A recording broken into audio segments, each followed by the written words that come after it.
Gautam neuro care brain stroke migraine fits brain and spine surgeries కి best neuro surgeon. విజ్ఞాన శాస్త్ర పరిధి ఎంత విస్తరిస్తున్నా జనాల నమ్మకమే ఆసరాగా కొందరు దొంగ బాబాలు రెచ్చిపోతున్నారు.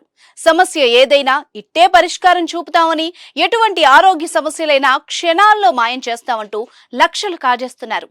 దేశ విదేశాలకు చెందిన ఎంతో మందిని మాయమాటలు చెప్పి నిలువున ముంచుతున్నారు నకిలీ జ్యోతిష్యులు. టెక్నాలజీ యుగంలోనూ మూఢనమ్మకాలతో మోసపోతున్నారు కొందరు అమాయకులు. దోషాలు పోతాయని కొందరు, డబ్బుపై అత్యాశతో మరికొందరు.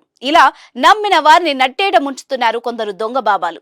జనం అమాయకత్వాన్ని ఆసరాగా చేసుకుని అందిన కాడికి దోచేస్తున్నారు. తాజాగా ఓ బురిడి బాబా బండారం బయటపడింది.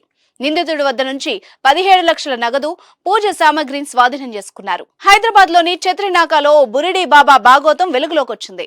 హైదరాబాద్ పాత బస్తీలో మంజునాథ్ స్వామీజీ అలియాస్ అర్జున్ కోయరాజు అనే నకిలీ బాబాను పోలీసులు అరెస్ట్ చేశారు. జ్యోతిష్యం పేరుతో మహిళల్ని బాబా లోబర్చుకుంటున్నారని, ఆరోగ్యం కుదుటపరుస్తానంటూ డబ్బులు వసూలు చేస్తున్నాడని తెలిపారు Hyderabad south zone DCP Sai Chaitanya. వరంగల్లో నివాసం ఉండే అర్జున్ కోయరాజు ఎలాంటి మంత్రాలు పూజలు రాకపోయినా నకిలీ బాబా అవతారమెత్తాడు. ఈ క్రమంలో సమ్మక్క సారక్క జ్యోతిష్యాలయం పేరుతో ప్రకటనలిస్తూ పెద్ద ఎత్తున ప్రచారం చేశాడు. దాంతో ఓ లోకల్ టీవీ ఛానల్లో నకిలీ బాబా ఇచ్చిన ప్రకటన చూసిన పాత బస్తీకి చెందిన బాధిత కుటుంబం ఆయన కాంటాక్ట్ చేసింది. ఈ ఫ్యామిలీలో ఒకరికి ఆరోగ్యం బాగా లేకపోవడంతో నకిలీ బాబా నయం చేస్తానని చెప్పడంతో నమ్మారు. చెయ్యి చూసి బాగు చేస్తానని, ఇంట్లో పూజలు చేసి జబ్బు నయం చేస్తానని నమ్మించాడు. అంతే, నరదోషంతో పాటు రకరకాల పేర్లు చెప్పి పూజలు చెయ్యాలని 17 లక్షలు వసూలు చేశాడు.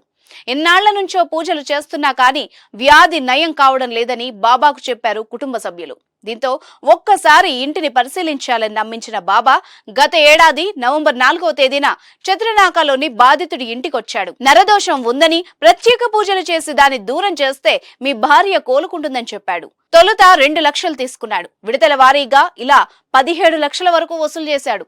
భార్యకు ఎంతకు నయం కాకపోవడంతో మోసపోయామని గుర్తించి చత్రినాక పోలీసులను ఆశ్రయించారు బాధితులు. దాంతో నకిలీ బాబా గుట్టు రట్టయింది. బాధిత కుటుంబం ఫిర్యాదుతో రంగంలోకి దిగిన పోలీసులు పాత బస్తీ చత్రినాక పోలీస్ స్టేషన్ పరిధిలో మంజునాథ స్వామీజీ అలియాస్ అర్జున్ కోయరాజు అనే ఫేక్ బాబాను అరెస్ట్ చేశారు. ఇక నకిలీ బాబా నుంచి 14.65 లక్షల రూపాయలను స్వాధీనం చేసుకున్నట్టు తెలిపారు Hyderabad south zone DCP Sai Chaitanya.